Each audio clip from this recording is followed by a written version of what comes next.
Hello friends, हम लोग जानते हैं कि कॉम्प्लेक्स नंबर के टर्म्स में एक सर्कल को हम लोग ऐसे रिप्रेजेंट कर सकते हैं z minus z not, where r is the radius of that circle and z not is the centre. ऐसे क्यों लिख सकते हैं? क्योंकि LHS क्या बता रहा है? LHS है distance between z not and z, और ये डिस्टेंस अगर कांस्टेंट है r के बराबर है, इसका मतलब ये जो z है ये गोल गोल एक सर्कल में घूमेगा जिसका सेंटर z नॉट है और रेडियस r है। इसी तरह अगर लेस देन और इक्वल टू r हो गया, इसका मतलब इनसाइड ऑफ सर्कल हो गया।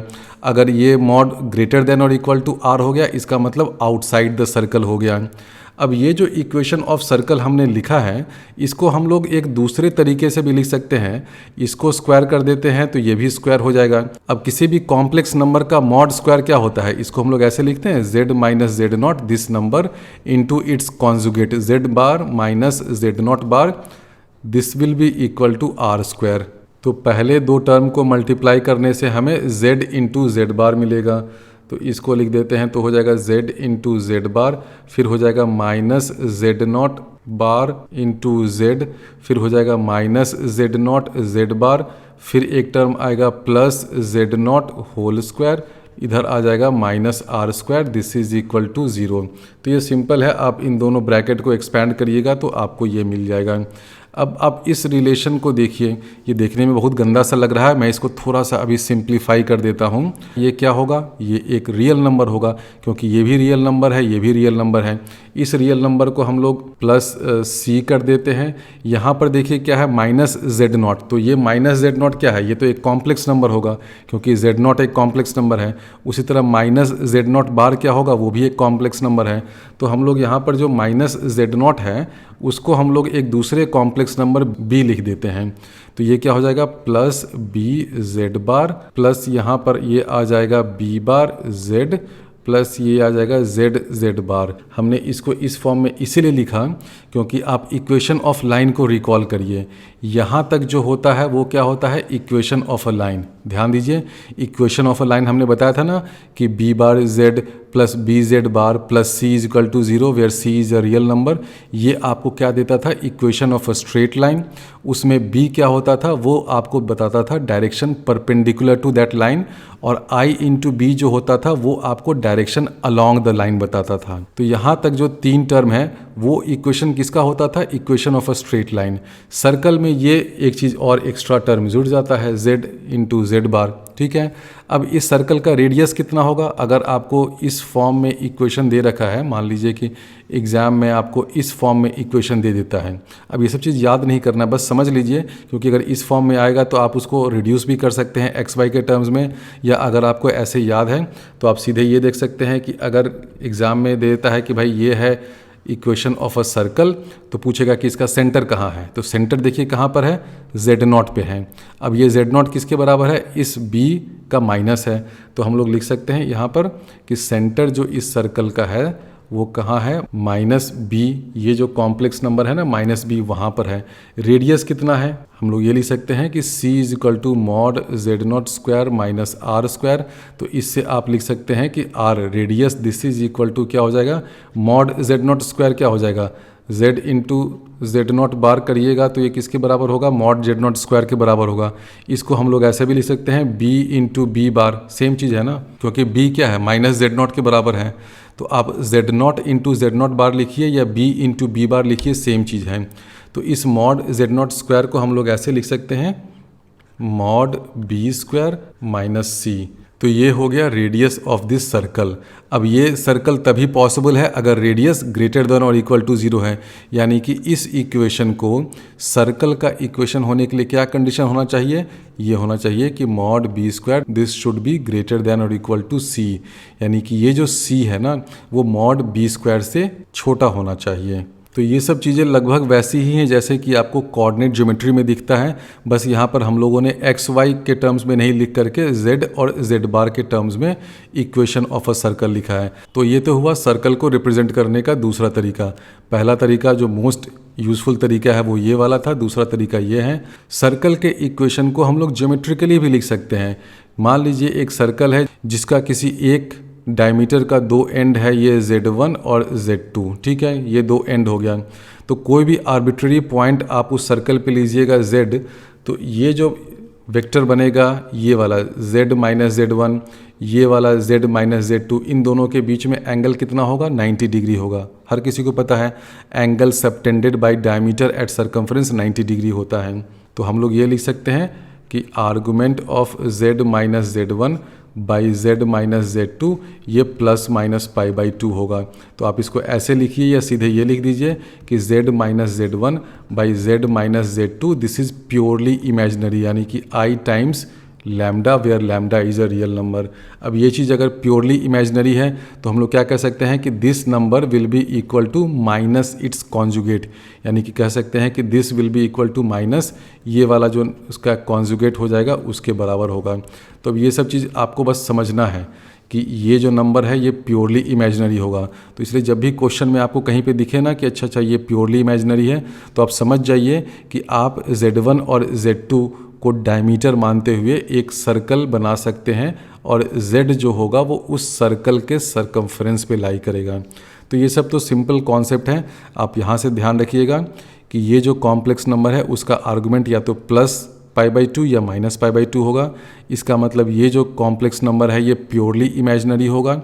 कॉम्प्लेक्स नंबर प्योरली इमेजनरी है, इसका मतलब ये जो कॉम्प्लेक्स नंबर है इसका अगर आप कॉन्जुगेट करेंगे तो माइनस ऑफ दिस नंबर आपको मिलेगा। अब इसी कॉन्सेप्ट पे बेस्ड बहुत अच्छा ये प्रॉब्लम है। देखिए, if z minus alpha by z plus alpha, alpha belongs to real number, is a purely imaginary number and mod z is equal to 2 then a value of alpha is. अब ये जो number है ये purely imaginary है। कौन सा number? ये जो नंबर दे रखा है ना z minus alpha divided by z plus alpha. तो ये नंबर आपको क्या बता रहा है? ये z कोई कॉम्प्लेक्स नंबर है, उसको और अल्फ़ा को कनेक्ट करता हुआ वेक्टर।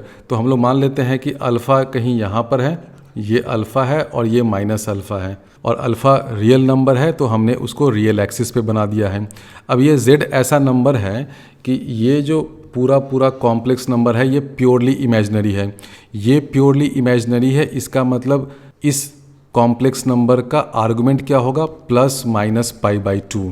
इसका मतलब z कैसे वैरी करेगा? z कहीं यहाँ पर होगा सच दैट, देखिए z माइनस अल्फ़ा ये वेक्टर है, z प्लस अल्फ़ा ये वेक्टर है और दोनों के बीच में 90 डिग्री का एंगल होगा। इसका मतलब z जो है वो एक सर्कल के सरकमफ्रेंस पे होगा और अल्फ़ा और माइनस अल्फ़ा को कनेक्ट करता हुआ जो लाइन है वो उस सर्कल का एक डायमीटर है। ध्यान दीजिए, ये सब कुछ कहाँ से मिला? सिर्फ इस इंफॉर्मेशन से कि ये जो z minus alpha by z plus alpha है ये प्योरली इमेजनरी है। प्योरली इमेजनरी है, इसका मतलब ये जो कॉम्प्लेक्स नंबर है इसका आर्गुमेंट प्लस पाई बाई 2 या माइनस पाई बाई 2 है। इसका मतलब z माइनस अल्फ़ा वाला जो कॉम्प्लेक्स नंबर या वेक्टर है और z प्लस अल्फ़ा वाला जो कॉम्प्लेक्स नंबर या वेक्टर है दोनों के बीच में 90 डिग्री का एंगल होगा। इसका मतलब z इस सर्कल पे कहीं भी लाई कर सकता है। अब क्वेश्चन में आपको ये भी दे रखा है कि mod z is equal to 2, तो mod z is equal to 2 का मतलब क्या हुआ कि सेंटर अगर यहाँ पर है c तो यहाँ से लेकर के इसकी वैल्यू मॉड z2 है। तो मॉड z अगर 2 हो गया तो क्या होगा? ये भी 2 होगा, ये भी 2 होगा। तो अल्फ़ा की पॉसिबल वैल्यू क्या हो सकती है? 2 हो सकती है। अब इसी क्वेश्चन को अगर आप अलजेब्राइक मेथड से सॉल्व करने जाएंगे तो बहुत टाइम लगेगा। इसलिए जब भी आपको क्वेश्चन में इस तरह का कुछ देना कि कोशेंट ऑफ 2 कॉम्प्लेक्स नंबर ऐसा है कि वो प्योरली इमेजनरी है, तो कोशेंट ऑफ 2 कॉम्प्लेक्स नंबर से आपको तुरंत खटकना चाहिए दिमाग में कि अच्छा ये नीचे वाला कॉम्प्लेक्स नंबर क्या है? एक वेक्टर है, z प्लस अल्फ़ा ये वेक्टर है। इस वेक्टर से मुझे इस वेक्टर तक पहुंचना है और ये दे रखा है कि ये प्योरली इमेजनरी है। इसका मतलब इसका आर्गुमेंट भी या तो प्लस पाई बाई 2 होगा या माइनस पाई बाई 2 होगा।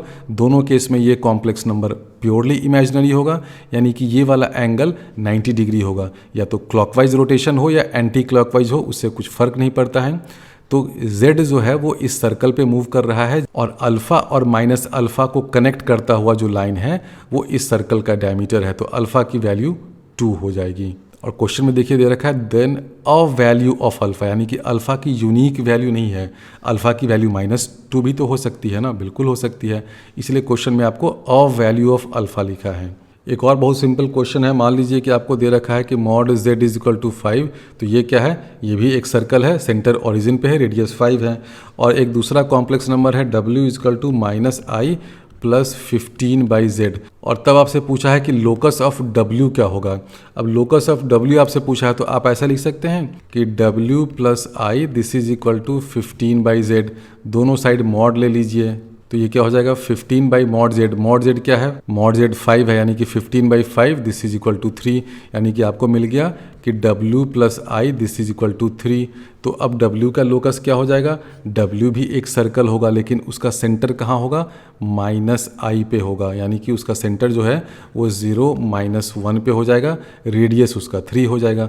ये एक और प्रॉब्लम है, बहुत ही अच्छा प्रॉब्लम है ये। Consider a complex number w is equal to z minus I by 2z plus 1 where z is equal to x plus iy and xy belongs to real number. यानी कि z कॉम्प्लेक्स नंबर है, xy real number है। If the complex number w is purely imaginary then locus of z is. 4 option दे रखा है। अब इस question को सॉल्व करने का 2 तरीका है। एक तो प्योरली एल्जेब्राइक मेथड से है। उसमें क्या करिएगा, आपको क्वेश्चन में दे रखा है कि w is purely imaginary. w अगर प्योरली इमेजिनरी है इसका मतलब क्या हो जाएगा कि w कॉन्जुगेट जो है वो -w के बराबर होगा। तो फिर आप क्या करिएगा कि z minus I by 2z plus 1 इसका कॉन्जुगेट लीजिए पूरे का, ठीक है। This will be equal to -z minus i divided by 2z plus 1।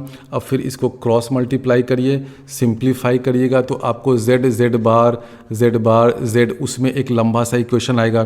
फिर उस इक्वेशन को आप x और y के टर्म्स में चेंज करिए तो आपको दिखेगा कि जो आपने कोऑर्डिनेट ज्योमेट्री में पढ़ा है सर्कल का इक्वेशन, वही इक्वेशन वो है। फिर वहाँ से आप सेंटर का कोऑर्डिनेट और रेडियस वगैरह फाइंड कर सकते हैं।